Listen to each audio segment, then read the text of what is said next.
지난번 거룩한 성도의 생활, 데살로니가 전후서 내용인데요. 바로 지금 생활로 무장시키시는 성령의 역사를 우리가 배우고 있습니다. 성령께서는 오늘 우리를 진리로 무장을 시키시고 그 다음 이어서 그 진리의 말씀의 능력으로 우리의 믿음의 생활이 나오도록 성령께서 역사하십니다.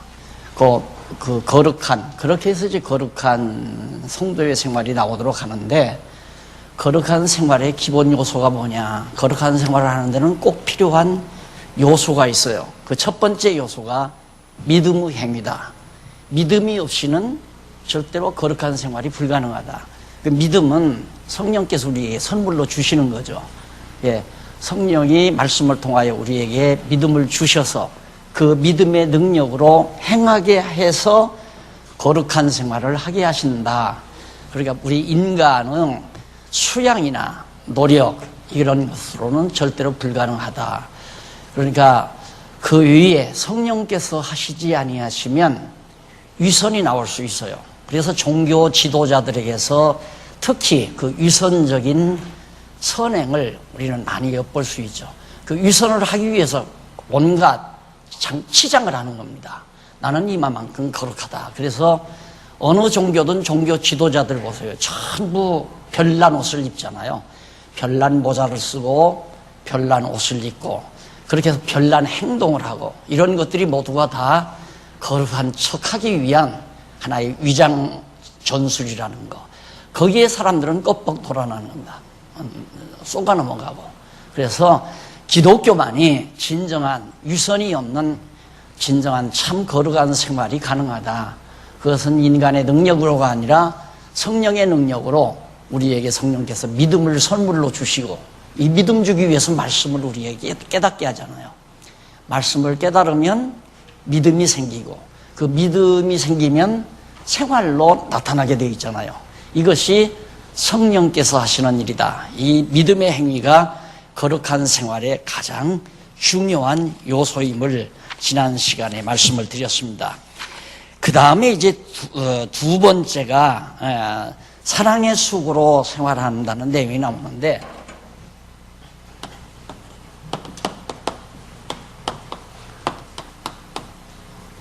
수고로 생활함. 2장 17절부터죠. 네. 2장 17절부터인데 지난번에 이 믿음의 행위로 생활한다는 내용 가운데서 다 마무리 짓지를 못했어요. 조금 남았는데 그 남은 대목이 다 했나요? 네. 죄송합니다. 그 사랑의 수고로 생활을 한다. 이게 오늘 우리가 가정생활을 얼른 떠올리면 아주 쉽게 납득이 갑니다. 예, 자녀들을 낳으면, 그러니까, 시집을 가거나 장가를 가기 전에는, 장가 가서 자녀들을 낳으면 고생만 하고, 아이들 뭐 어쩌고저쩌고, 직장 가기도 힘들고, 이런 생각에서 안 가고 안 낳으면 편안할 것 같지만, 그렇지 않잖아요. 그렇지 않단 말입니다. 고생할 줄 알면서도 결혼해서 자녀를 낳아요. 낳으면 고생 모르고 살잖아요. 구차까지 큰 자녀들을 바라보면 지난날 겪었던 모든 고생 하나도 기억이 안 나죠. 그 이유는 사랑의 수고 때문입니다. 그러니까 교회 생활이라는 것, 거룩한 생활이라고 하는 것은 그 사랑의 힘으로 살아가는 삶이지 인간의 어떤 노력으로 인간의 어떤 자기 공적을 쌓기 위한 인내력으로 그렇게 해가는 게 아니다. 그래서 사랑의 수고라는 것이 거룩한 생활의 두 번째 요소인데 그 가운데서 제가 아마 사랑의 수고라는 내용이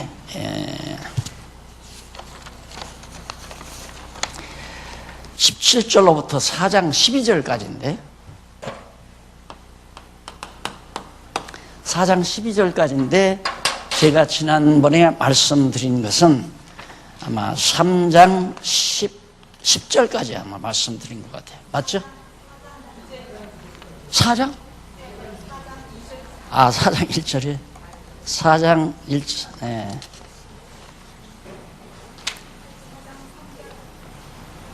네, 4장 2절까지 제가 말씀을 드렸습니다. 맞습니다. 4장 3절로부터 8절까지. 거기 보면 교재는 8872페이지 여기 나오죠. 4장 3절로 8절 내용인데, 이 내용은 어떤 내용이냐면 하나님의 뜻과 성령의 역사로 거룩해함을 따라 생활한다. 아주 명쾌하게 요약되어 있잖아요.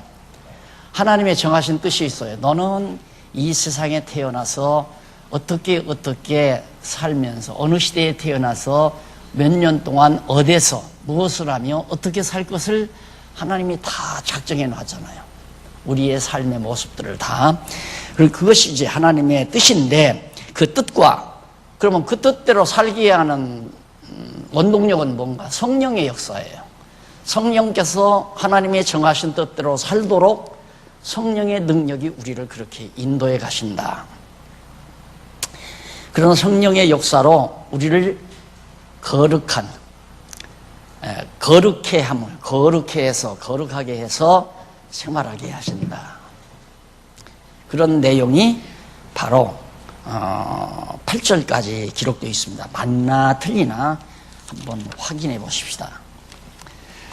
4장 3절에 보면 하나님의 뜻은 이것이니 너희의 거룩함이라. 하나님의 뜻은 이미 우리가 거룩하게 되어질 것을 이미 정해놓았어요. 거룩한 생활을 하게 될 것을. 그러니까 그 거룩한 생활을 하도록 하나님이 이미 정하신 뜻이 있는데, 곧 음란을 버리고 각각 거룩함과 존귀함으로 자기의 안에 취할 줄을 알고 하나님을 모르는 이방인과 같이 세욕을 쫓지 말고 이 일에 분수를 넘어서 형제를 해하지 말라. 이는 우리가 너희에게 미리 말하고 증거한 것과 같이 이 모든 일에 주께서 신원하여 주심이니라. 네, 하나님의 뜻대로 거룩하게 사는 것이 하나님의 정하신 뜻인데, 이제 쭉 인간의 모든 육신의 욕망에서 나오는 행위들이 있죠. 이런 것들을 하나하나 우리의 신앙 성숙도 따라서 하지 못하도록 성령께서 능력으로 우리를 인도해 가신다. 거의 7절 마저 보고 설명하십니다. 하나님이 우리를 부르심은 부정케 하심이 아니다. 우리를 만세전에 작정해 놓으시고 때가 되면 이 세상에 태어나게 해서 성령의 능력으로 우리를 부르시잖아요. 소명한단 말입니다. 부르심은 부정케 하심이 아니라 부정하도록 그렇게 하려고 하시는 것이 아니요 거룩케 하심이니 거룩하게 하시려고 우리를 부르셨다. 하나님이 우리를 사망의 권세로부터 불러서 건져내 주신 이유는 거룩하게 하십니다. 그 육체의 소욕 따라 사는 삶은 앞에서 쭉 나오잖아요. 그 4절로부터 각각 거룩함과 음란을 버리고 각각 거룩함과 존귀함으로 자기의 안에 취할 줄을 알고 하나님을 모르는 이방인과 같이 세욕을 쫓지 않고, 이런 것들이 다 육체의 소욕에서 나오는 것들인데, 이런 것을 따르지 않고 살아가도록 하나님께서 거룩하게 하시려고 우리를 불러내셨다, 소명하셨다 이 말이에요. 그러므로 8절 그러므로 저버리는 자는 사람을 저버림이 아니요 너희에게 그의 성령을 주신 하나님을 저버림이니라. 그러니까 육체의 소욕대로 산다는 말은 성령의 소욕을 저버리는 행위가 된다. 왜냐하면 성령이 우리를 거룩한 생활을 할 수 있도록 해가시기 때문에, 이것이 이제 사랑의 수고를 통하여 살아가도록 하시는 하나님의 정하신 뜻과 성령의 능력의 역사, 이걸 통해서 하시기 때문에, 만약에 우리가 육체의 소욕대로 산다고 하면 성령을 거역하는 행위가 된다. 예, 결국 하나님이 우리를 부르신 것은 거룩하게 하시려고 부르셨다 하는 것이 바로 8절까지 나옵니다. 그러니까 여기 이제 자세하게 교재에 보면 하나하나 문맥 단어 하나를 정리하면서 했는데 거기 한번만 보십시다. 73페이지 8873페이지 다섯 번째 줄바꾼데 나오죠. 줄바꾼데 나오시면 여섯 번째 줄. 그러면서 바울은 하나님이 우리를 부르시면 부정케 하심이 아니요 거룩케 하심이니 그러므로 저버리는 자는 사람을 저버림이 아니요 너희에게 그의 성령을 주신 하나님을 저버림이라고 했습니다.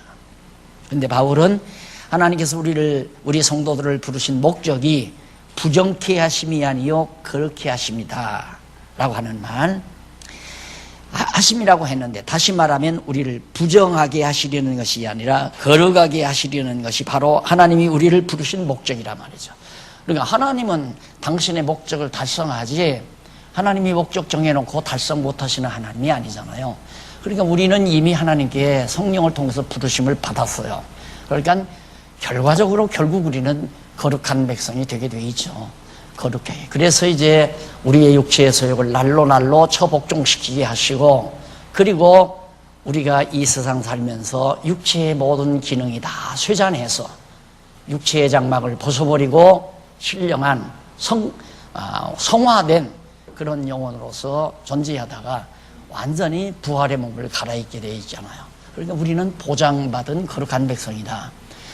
그러나 우리가 육신을 쓰고 살아있는 동안에는 항상 말했듯이, 바울이 오라 나는 곤고한 사람이로다 했듯이, 아무리 내가 육체의 소욕을 따르려 하지 않아도 상대방이 나를 화를 내게 하면 나도 화가 나는 거고, 상대방이 나를 주먹으로 때리면 나도 치고 싶은 정말 광기가 발동하는 거고요. 왜? 육체를 가지고 있기 때문에. 그러니까 육신이 이 땅 위에 붙어 있는 한 완전 성화는 없어요. 성화가 완성되지는 않는다. 이게 거룩하게 변화된다는 말이거든요. 이 성화가 완성된다고 가르치는 교단이 바로 성결교회입니다. 성결교회는 예수 믿으면 완전히 깨끗해야 한다 이거예요. 죄지면 안 된다. 그 잘못된 교리죠. 어떻게 육신을 가지고 사는 인간이 깨끗할 수 있어요? 우리가 이 땅에 사는 동안 늘 우리는 하나님을 근심하게 하다가도 성령께서 우리로 하여금 이기게 하시면 속사람의 욕망을 가지고, 소욕을 가지고 성령의 소욕 따라 살아가게 되는 것이고, 성령의 소욕 따라 말씀을 깨닫고 우리의 영혼이 힘을 얻으면 육체의 소욕을 짓누르고 성령의 소욕대로 사는 승리의 생활을 할 수 있게 된단 말입니다. 그러나 완전 우리가 육신을 쓰고 있는 동안 완전히 육체의 소욕을 우리는 벗어버릴 수는 없어요. 그래서 우리의 성도의 죽음이라고 하는 것은, 점점 나이가 먹고 육체가 낡아진다고 하는 것은 축복이죠. 그러나 거듭나지 못한 불택자들은 늙는 것처럼 서름이 없다고 그러잖아요. 이 서름 저 서름 다 해도 늙는 서름만큼 서러운 것이 없다고. 그러나 우리 그리스도인들에게는 반대예요. 늙는 것만큼 축복된 것이 없죠. 점점 낡아지면 낡아질수록, 바울이 그랬잖아요. 겉사람은 후패하나 날로 속사람은 날로 새롭도다. 예, 겉사람이 후패해져 가면서 속사람은 날로 새로워져 가요. 그래서 대개 이 경험에서 보면 나이 많으신 분들은 하나님의 뜻을 잘 분별을 해요. 자기가 언제 하나님의 부르심을 받을 것까지 아시는 분이 있더라니까. 정확하게 내가 며칠 있다 하나님께 간다 그러는데 그 날짜에 정확하게 가요. 정확하게. 그리고 하나님의 말씀에 대한 그 힘으로써 마지막 노년기를 편안하게 보내면서 하나님 나라를 사모하는 그런 모습들을 많이 저는 목회자이기 때문에 봐왔잖아요. 그래서 육체가 낡아지는 거 참으로 믿지 아니하는 사람들이 생각하듯이 저주가 아니라, 슬픔이 아니라 기쁨이고 축복된 것이다. 모든 육체의 장막을 벗어버리고 육체의 고난을 다 끝내버리고 하나님 곁으로 간다고 하는 그때래야 완전 성화가 이루어지는 것이다. 육체의 장막 벗어버릴 때가 완전히 거룩하게 변화된 때예요. 그러나 이 세상 사는 동안에는 완전히 성화된 생활은 불가능한 것이 우리의 모습이다. 그 다음에 보면 4장 9절로 12절, 서로가 사랑하고 자기의 손으로 일하기를 힘쓰며 생활하라고 나옵니다. 자, 9절에 보면 형제 사랑에 관하여는 너희에게 쓸 것이 없으면 너희가 친히 하나님의 가르치심을 받아 서로 사랑함이라. 데살로니가 교회 성도들은 성도가 서로 사랑하는 일만은 더 이상 사도 바울이 성령께서 바울을 통해서 권면할 필요가 없을 정도로 성도가 서로 사랑했다. 이게 거룩한 생활이에요. 거룩한 생활. 그러니까 거룩한 생활이 힘들고 참 막 고통스러울 것 같아도 이제 생각해 보십시오. 수녀들 그 로만 캐토릭에서 그 교재나 좀 똑똑히 가지고 다니지 그래.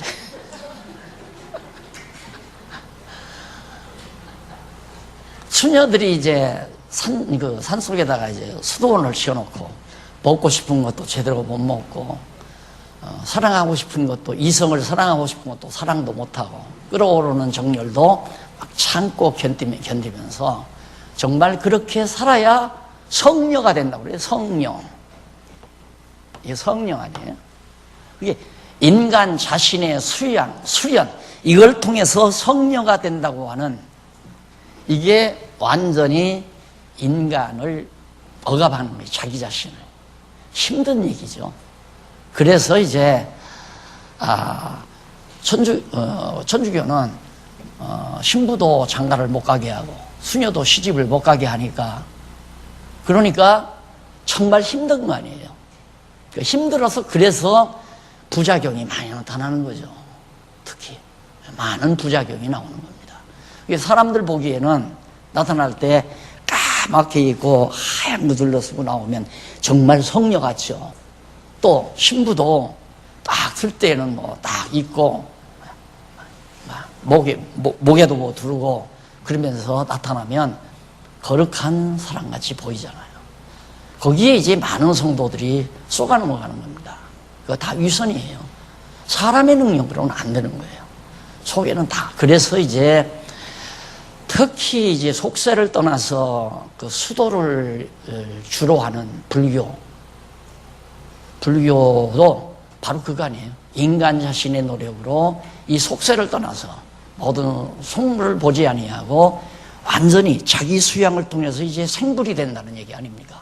그럴 줄 알고 성철 노선도 결혼해서 아기가 배 안에 있는데도 산으로 들어갔다 그러잖아요. 들어가서 평생 동안 살아보니까 아니다 이거예요. 도저히 안 되더라 이 말이에요. 자기가 정말로 생불처럼 살고 싶어도 인간의 더러운 모든 욕망이 속으로부터 터져나오는 것은 어느 누구도 막을 수가 없잖아요. 그것은. 그러니까 마지막 죽으면서 속지 말라. 거짓말이다. 다 거짓말이다. 이거 생불된다는 건 다 거짓말이다. 속지 말라. 그러면서 마지막 말을 남기고 세상을 떠났잖아요. 그게 진짜거든요. 참말로. 인간 노력으로 불가능하다. 그래서 성령께서 하나님의 정하신 뜻을 따라 하나님이 우리를 부를 때 거룩하게 하시려고 불렀으니까 거룩하게 하는 데는 성령을 보내서 우리 힘으로 못하니까 성령을 보내서 우리 안에 성령의 소욕이 일어나게 해가지고 거룩한 생활을 하게 하는데 첫 번째 요소가 믿음으로 살아가게 만들어요. 그러니까 하나님이 믿음을 주면 믿을 수밖에 없잖아요. 하나님이 믿음을 주면 내가 믿는 것이 아니라 믿게 해서 믿는 거란 말입니다.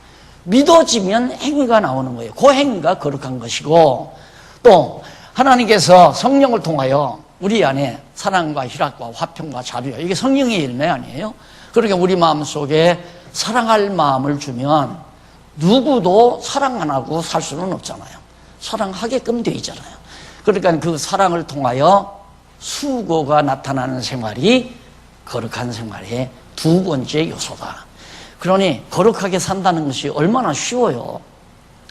내 능력과 내 노력으로 살려면 참으로 힘든 거지만 우리가 나약성을 아시기 때문에 하나님께서 당신의 뜻을 이루기 위해서 성령을 보내가지고 성령의 능력으로 거룩한 생활을 하도록 점점 우리를 키워가는 거란 말입니다. 자, 그래서 거기 9절에 보면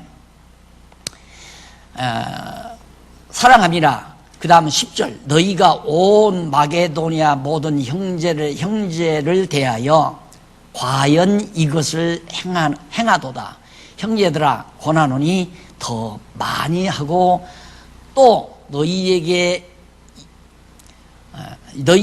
명한 것 같이 종용하여 자기 일을 하고 너희 손으로 일하기를 힘쓰라 하는 얘기가 나와요. 자, 여기서 이 데살로니가 교회 성도들은 자기들끼리도 사랑할 뿐만 아니라 데살로니가가 마게도니아 도에 있잖아요. 데살로니가가 마게도니아 도 서쪽 해안 마게도니아도 그 중간쯤 서쪽 해안변에 있거든요. 데살로니가가. 그러니까 그 마게도니아 전체에 그 안에 있는 성도들도 다 그렇게 사랑한다 이거예요. 어느 지역에도 예수를 믿는 자들이 있대. 거기와 교류를 하게 되고, 어느 교회가 어려움을 겪고 있대 하면 근로로 구제금을 보내주기도 하고, 바울이 어느 지역에 가서 복음을 전한다면 그 지역을 위해서 바울의 선교비를 보내주기도 하고, 데살로니가 교회가 그렇게 사랑을 실천했다. 뭐 때문에 보내줘요? 보내주기를. 에? 우리끼리 잘 먹고 잘 살지, 안 그래요? 우리끼리 더 큰 집 짓고 더 좋은 집 짓고 우리끼리 더 맛있는 건 먹고 살죠. 근데 그렇게 안 했다 이거예요. 데살로니가 교회. 그걸 누가 그렇게 하냐? 성령께서 그렇게 사랑의 수고를 하게 하는데, 마지막 수고가 뭐냐면 남에게 누를 끼치지 아니하는 것. 남에게 누를 끼치지 아니하면 자기 일 자기가 해야 돼요. 쉽게 말해서 자기 밥벌이 자기가 해야 한다 이 말입니다. 어? 자기 밥벌이 자기가 못하니까 남이 그 밥을 먹도록 해주려면 부담을 주잖아요. 그러니까 남을 사랑한다는 것 자체가 남에게 부담을 주지 않는 것 자체도 사랑의 행위예요. 내가 이렇게 구차하게 살면 성도들이 부담스러워 하겠지. 예를 들어서 예를 들어 3명이 친구가 있다 하십시다. 친구가 있는데 만나기만 하면 친구가 배고파서 그냥 얼굴이 해실하고 먹지도 못하고 옷도 남루하게 입고, 그러면 밥 먹고 옷 입고 사는 친구가 부담스러울 거 아니에요. 그건 사랑의 행위가 아니에요. 밤잠 안 자고라도 돈을 벌어서 남루한 것을 입지 말고 자기 밥 자기가 먹고 그러라는 것이 바로 성령께서 말씀하시는 내용이에요. 그러니까 제일 먼저는 자기 밥을 준비해야 돼요. 남을 사랑하려면. 옛날 그 6.25 동란 일어나서 직후에 보면 먹고 살 수 없는 사람들이, 대개 이북에서 피난 오신 분들이 머리가 열려가지고 고아원을 차려요. 고아원을. 왜? 먹고 살기 위해서. 자기 밥 먹을 것이 없으니까 고아원 차리면 고아들과 함께 밥을 먹을 수 있잖아요. 정부 도움을 받아서. 그런 일이 비일비재했습니다.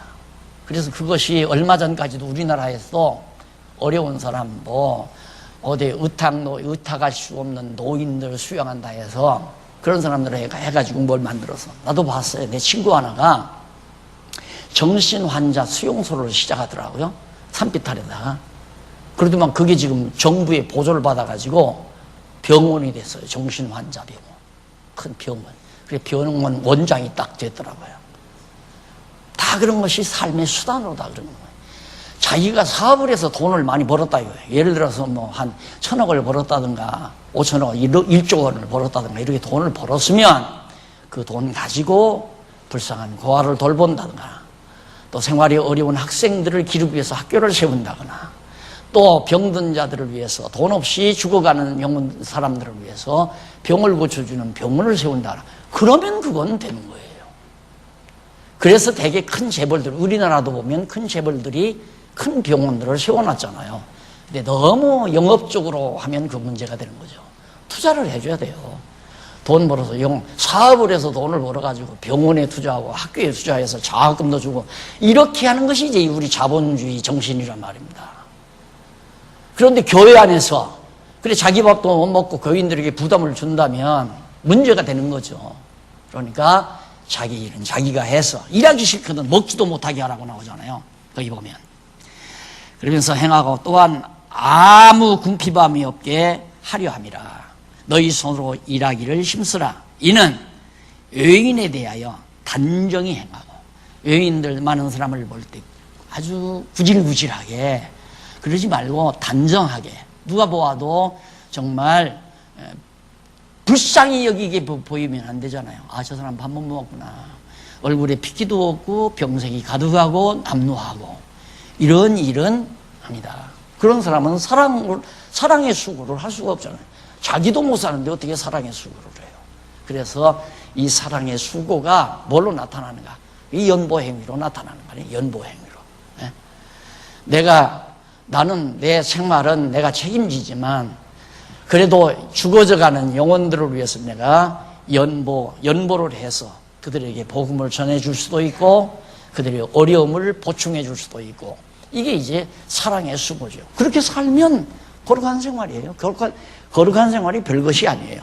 그냥 주신 믿음대로 살면 되는 거고 그리고 하나님께서 정말 성령께서 사랑의 열매를 맺게 해서 사랑에 수고하면서 살면 되는 거고 사랑의 수고를. 그래서 이 교회 안에서 진짜 사랑의 수고를 해도 사랑의 수고로 생각지 아니하는. 왜? 세상이 너무 야박하니까. 저 사람이 저렇게 공연히 손해보면서 저런 일 할 수가 없어. 제 얘기라 좀 쑥스러운 얘기지만 제가 청소년 시절에 농촌운동할 때 정말 돈 한 푼 안 받고 내가 농촌에서 할 일 뭐 있어요? 모내기 시절에는 조합을 만들어서 이렇게 나도 이제 못줄 잡고 뭐로 씌우면 나에게도 배당이 오잖아요. 그렇게 돈을 벌면 그 돈을 가지고 학용품 사고 그때는 전기가 없으니까 기름 사고 호야불 켜서 그거 가지고 이제 집 짓는데 또 제목도 사고 그러면서 그렇게 하니까 사람들이 안 믿어줘요. 저 사기꾼이다 이거야. 틀림없이 저놈이 언젠가는 이용해 먹을 거다 이거예요. 처음에는 안 믿어주더라고요. 그런데 4년, 5년 지나니까 그 다음부터는 조금 달리 아이들을 안 보내요. 저놈 사기꾼한테 너 당한다 가서 가지 말라고 공부하러 가지 말라 이거예요. 3, 4년 지나니까냐 자녀들을 보내주기 시작하더라고요. 그러니까 교회도 그렇습니다. 자기 생각에 분명히 저 뭔가 꿍꿍이 속에 있을 거다. 뭔가 언젠가는 사기칠 거다 이거예요. 안 믿어준다. 왜? 세상에서는 없는 일이니까. 세상에서는 이런 일이 없잖아요. 누가 남을 위해서 수고해요. 남을 이용해서 자기 덕 보려고 그러죠. 그런데 성령에 사로잡히면 바로 사랑의 수고를 하게 된다 이거예요. 이런 거룩한 생활이 우리 그리스도 안에서 성도의 생활이라는 것을 성령께서 바울을 통해서 지금 말씀하고 있는 겁니다. 그래서 더 지금까지도 많이 했지만 더 많이 하고 더 풍성히 해라 하고 권면하는 것이 있고 그러면서 왜 그렇게 하냐면 의인에 대해서 단정히 행하고 믿지 아니하는 사람들 앞에 자 예수 믿는 사람들은 참 단정하더라. 규모가 있더라 이 말이에요. 깔끔하고 규모가 있더라. 또한 아무 궁핍함이 예수 믿으면서 밥이나 굶고 밥을 굶고 도숙 생활이나 하고 그러면 안 되잖아요. 그러지 않게 하기 위해서 부지런히 일해라 이 말이에요. 그러니까 나를 위해서는 다 일해놨으면 그 다음 남을 위해서 해야죠. 그렇잖아요. 나를 위해서 일을 해놨으면 이미 자기 안정이 있으면 그 다음에는 수고 남을 위해서 형제를 위해서 지체들을 위해서.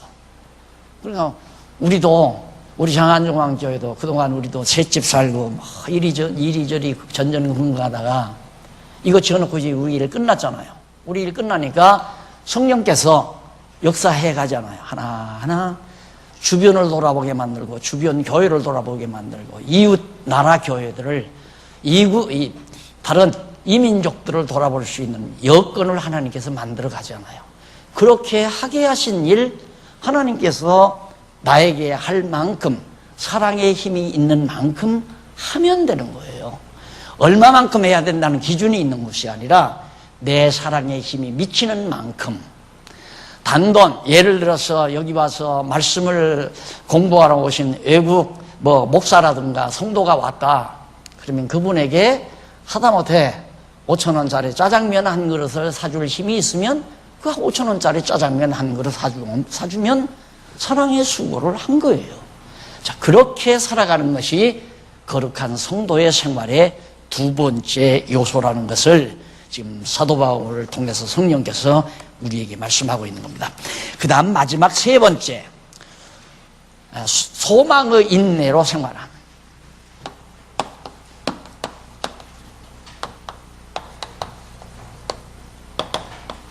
4장 12절로부터 마지막 5장 28절까지. 자, 여기 보세요. 믿음, 소망, 사랑. 믿음, 소망, 사랑. 이게 항상 우리에게 있어야 할 것들이죠. 이게 우리 마음대로 있는 게 아니에요. 성령께서 우리에게 믿음도 주어야 되고, 사랑하게도 하셔야 되고, 소망도 가지게 해야 되고. 그래서 소망의 인내. 소망이 있으면 참아요. 까지 참아요. 예를 들면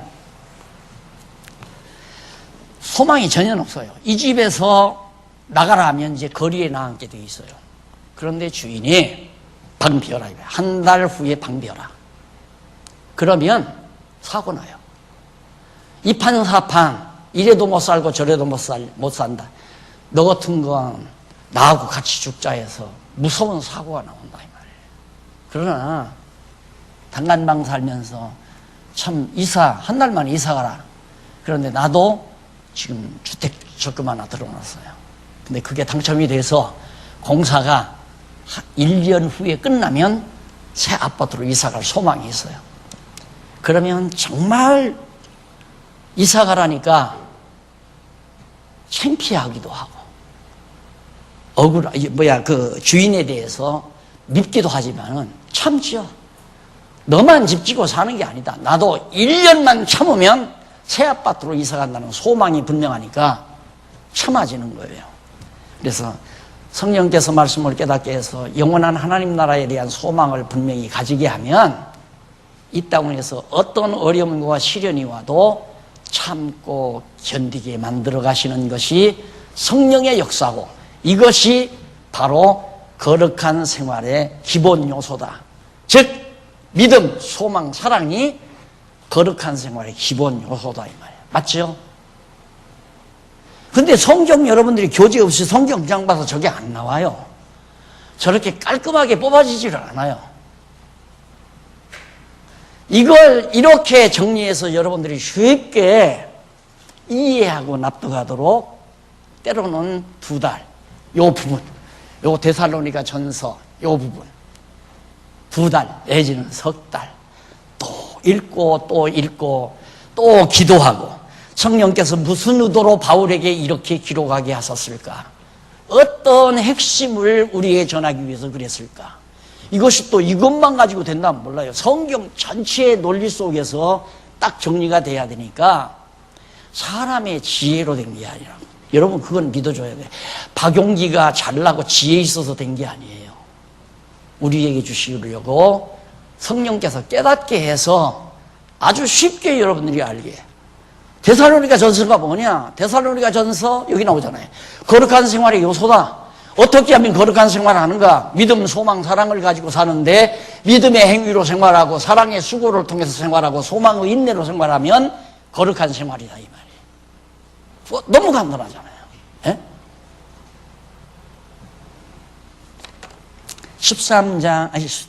13절로부터 18절 한번 보십시다. 13절로 18절 보면 거기 형제들아, 자는 자들에 관하여는, 죽어서 무덤에 묻힌 자를 관하여는 너희가 알지 못함을 우리가 원치 아니하노니 죽은 자에 대해서 알았으면 좋겠다 이 말이에요.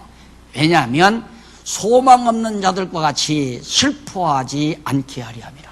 우리는 죽으면 어머니가 죽거나 아버지가 죽으면 찔찔짜고 울고 통곡하고 곡하고 그건 소망이 없는 사람. 끝났으니까 죽었다 이거예요. 이미 끝났다. 인생 끝났다.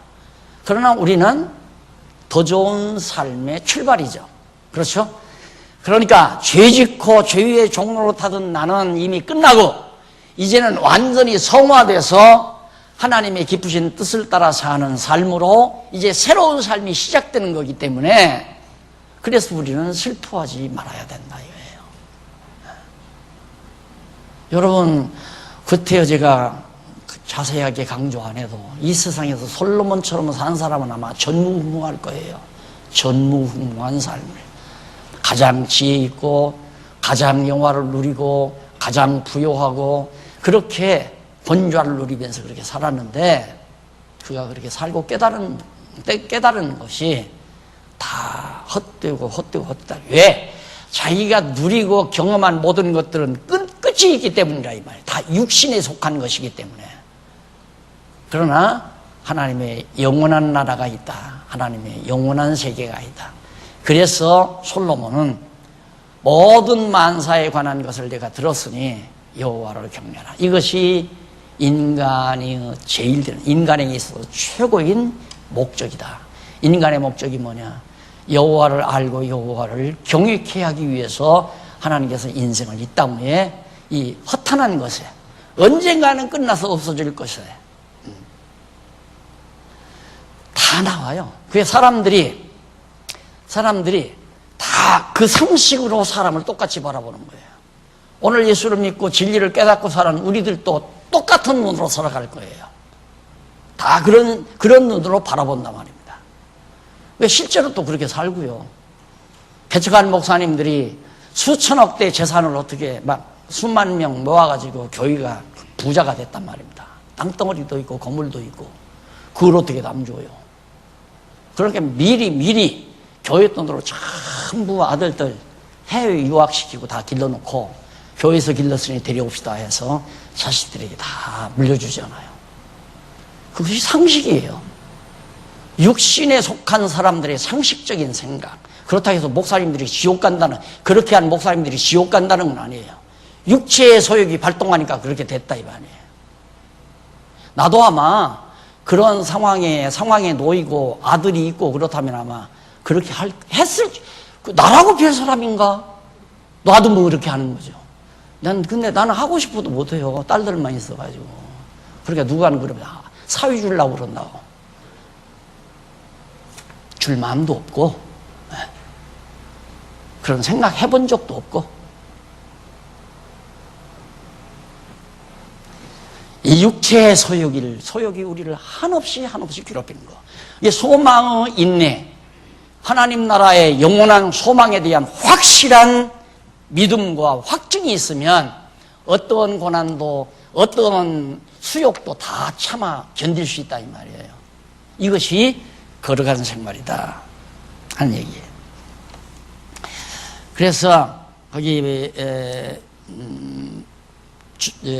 하나님이 저와 14절 우리가 예수에 죽었다가 다시 사심을 믿을진데 이와 같이 예수 안에서 자는 자들도 하나님이 저와 함께 데리고 오시리라. 우리가 주의 말씀으로 너희에게 이것을 말하노니 주 강림하실 때까지 우리 살아남아 있는 자도 자는 자보다 결단코 앞서지 못하리라. 우리 살아있다고 해서 자는 자보다 앞서서 미리 천국에 가는 거 아니다 이거예요. 주님 오셔야 된다. 주님 재림하셔야 된다. 재림하는 날 살아있는 우리나 죽어서 땅에 묻힌 자나 똑같이 다 변화를 받아서 거룩한 하나님의 신령한 백성이 돼가지고 하나님 나라에 가는 것이다. 그러면서 16절에서 주께서 호령과 천사장의 소리와 하나님은 나팔로 친히 하늘로조차 강림하시리니 그리스도 안에서 죽은 자들이 먼저 일어나고, 그리스도 안에서 먼저 죽었다. 이제 순교자들을 말하는 겁니다. 순교자들, 그리스도 안에서 목배임 당하고 순교당한 자들이 먼저 일어나고, 그 후에 우리 살아남은 자도 저희와 함께 구름 속으로 끌어올려 공중에서 주를 영접하게 하시리니 그리하여 우리가 항상 주와 함께 있으리라. 그러므로 이 여러 말로 서로 위로하라. 자, 여기 조금 정리하고 가십시다. 이 부활의 차서 문제인데, 공중에서 주를 영접해서 이제 한다 이 말 때문에 얼마 전에, 몇 년 전에 공중재림, 예수님 공중재림 하신다. 공중재림에 7년 동안 공중에서 혼인잔치하고 그 다음 내려온다. 그러니까 환란, 7년 대환란에 하나 예수 믿는 사람들은 전부 공중으로 끌어올려서 이 땅에서 환란을 안 받고 산다. 이렇게 자꾸만 세대주의자들이 가르쳤거든요. 그게 아니고 예수님이 이제 이렇게 돼요. 이게 유대인의 때가 죠. 유대인의 때. 유대인 구원 시대가 와요. 그럼 유대인 구원 시대가 끝나면 이게 이제 천년 왕국 시대죠. 천년. 이때 예수님이 천군 천사를 데리고 나타나셔서 무저갱, 이 무저갱에다가 짐승 권세의 두목을 갖다 집어넣어. 사단을 갖다가 무저갱에 집어넣어요. 이때 부활하는 자가 둘째 부활이에요. 둘째 부활. 첫째 부활은 예수님 십자가에서 못 박혀 죽으시고 이때 부활하신 게 첫째 부활이고 첫 열매고, 둘째 부활은 이때 부활하는데 이게 누구냐면 순교당한 자들, 목베임 당하고 돌에 맞아 죽고 칼에 맞아 죽고 이렇게 순교당한 영웅들이 이때 부활을 해서 그리스도와 함께 천년 동안 왕노릇을 해요. 천년 동안 예수님은 왕으로 섭리하시고, 물론 이때는 예수님의 보좌는 하늘 보좌에 계시죠. 이 땅 위에서 이제 부활한 순교자들의 영웅들이 천년 동안 이제 성도들을 다스리게 되고, 이때는 무죄, 그래서 죄가 없는 시대예요. 사단이 완전히 무저갱에 들어가니까. 그 다음에 이제 예수님께서 이때 마지막 이 무저갱에서 사단을 놔줘버리잖아요. 놔줘버리면 사단이 여기서 완전히 이제 사역을 합니다. 무슨 사역? 천년 동안 출생해서 저주를 받지 아니하면 천년 동안 그냥 살아요. 그러니 얼마나 인구가 많겠어요. 근데 이 사람들은 시련을 당하지 않은 거거든요. 시련을 안 당하기 때문에, 물론 이 가운데도 택자도 있고 불택자도 있어요. 그럼 불택자들을 지옥으로 데리고 가야 되잖아요. 그러기 위해서는 무적에서 사단을 놔줘요.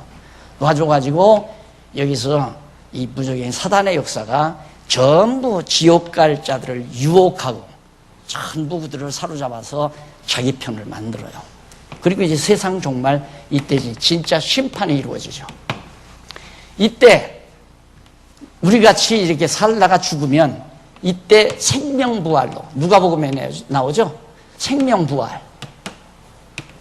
이 사람들은 사망부활. 사망부활로 부활해. 이게 심판이에요. 마지막. 그러니까 이 사단의 역사가 끝나는 기간, 요 기간에 이제 심판이 이루어지는데, 하늘 보좌에서 다스리던 예수님이 이제 천군과 더불어 전쟁에서 부활한 영들에게, 왕들에게 이 세상을 맡겨놓고, 예수님은 이제 부활한 예수님이니까 하늘 땅 이것도 공간이 없잖아요. 거기서 통치한다 이 말입니다. 그리고 마지막 이제 나타나셔서 심판주로 백보자 심판이죠. 여기에서 이제 생명부활과 사망부활을 통해서 할 때, 이게 이제 셋째 부활, 둘째 부활, 첫째 부활 이렇게 나옵니다. 바로 그 부분. 그런데 문제는 여기서 이제 예수님 오실 때도